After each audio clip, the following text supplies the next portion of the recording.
September 1976, South-East London. The Coldblow Lane home terrace of Millwall had a fearsome standing, tight, steep, enclosed. A place where visiting supporters didn't linger and rival firms didn't plant flags. It wasn't officially off limits, but everyone understood the code. You didn't go in there. By 76, Chelsea had their own growing reputation. The Shed, the North Stand boys, different groups, different faces, but one shared currency: travel anywhere, take on anyone. And word began to spread ahead of that September meeting. Chelsea weren't just coming for the match, they were coming for the end. Stories would later claim it was an invasion. Others would say it was exaggeration. Terrace folklore inflated over pints and decades. Some insist hundreds entered the stand that afternoon. Others say it was smaller, more chaotic, less organized than legend suggests. But one thing is agreed on by those who were there. The Chelsea lads did get into the Millwall home end that day, and what followed left a mark on both sets of supporters that still gets argued about nearly 50 years later. This is the day Chelsea invaded the Coldblow Lane end. Travelling down the Old Kent Road to Millwall, newly up from the 3rd Division, and their match against Chelsea, with a 21,000 crowd at the Den, and the managers, Gordon Jago of Millwall and Eddie McCready of Chelsea, arranging that both teams should come out together in the hope that a sign of their professional comradeship would take any heat out of the situation on the terraces, which indeed it seemed to do. Chelsea arrived in southeast London early. By most accounts, there were at least 3 separate Chelsea firms in the area that day, including faces from the Shed and the North Stand boys. They hadn't come quietly, and they hadn't come by accident. Coldblow Lane sat tight among narrow streets and terraced houses. It wasn't a wide, open approach like some grounds. You felt it closing in as you walked toward it. And before anyone even reached the turnstiles, there was a warning. A rag-and-bone horse and cart rolled slowly along the road outside the ground. Nothing unusual for the time. Tarpaulin stretched over the back. Old London scene, but someone noticed movement under the cover. The cart stopped. The tarpaulin was pulled back, and several well-known Millwall faces jumped down from the back, armed with metal pipes filled with sand. In that moment, this stopped being about bravado. It became survival. Chelsea hadn't come tooled up in the same way, at least according to those recounting it years later. And faced with weapons, they did what most people would do. They ran for their lives. Millwall gave chase. The first blow hadn't landed inside the ground, it landed in the street. And whatever romantic version of taking an end might have existed in some minds before kickoff, it had already been replaced by something far more real. Still, most of the Chelsea boys didn't turn back. They kept moving toward the Coldblow Lane end. Their star midfield player, of course, Ray Wilkins. The referee today is Mr. M.J. Taylor of Walmer in Kent.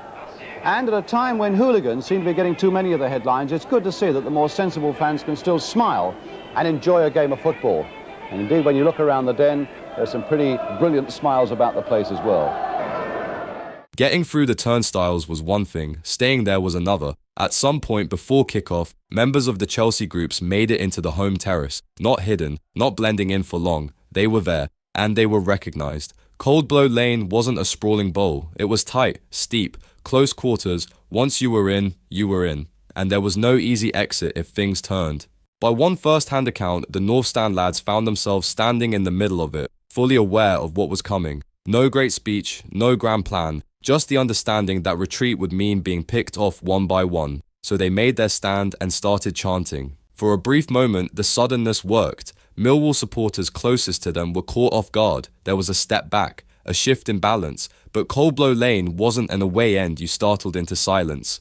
Those further up the terrace began to surge down. Word travelled fast across concrete. More bodies poured in. The space closed, and it went off. No romanticism, no slow-motion mythology. Just fists, boots, bodies colliding on steep steps. A dense, grinding terrace fight where you couldn't see more than a few feet in front of you. As the teams emerged, more Chelsea arrived into the area, including members of the Shed. That shifted attention briefly. Millwall turned toward the new arrivals, but it didn't break the momentum. The fighting, by most recollections, went on in bursts, surges, regroups, another surge. Not one single charge, but a series of clashes that stretched beyond a quick flare-up. And as numbers began to tell, Chelsea were gradually compressed. By the final stages of the match, whatever ambition had existed at the start of the afternoon had narrowed to something far simpler. Survive. Get out in one piece. Accounts from those involved say that by full time, only a small group of Chelsea, perhaps around a dozen from the North Stand, were still inside the Coldblow Lane end, not advancing, not in control, just present in the far corner, battered but not gone. Most had already been forced out or had drifted away during the repeated surges. When the final whistle blew, it didn't spark another dramatic charge. The damage, in truth, had already been done. Chelsea had not taken the end, they had entered it, and they had paid for it. And the final score made their day even worse. Kitchener right up on this side with Trevor Lee. On this side of the penalty area. Ray Evans. He's going to hit it.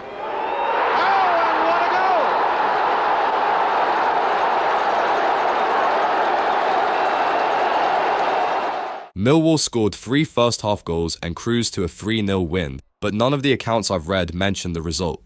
Only the violence. Hugo, one of the Shed boys, told us, "I just turned 16. I could actually hear the sound of my own blood swirling inside my head. I was so on edge.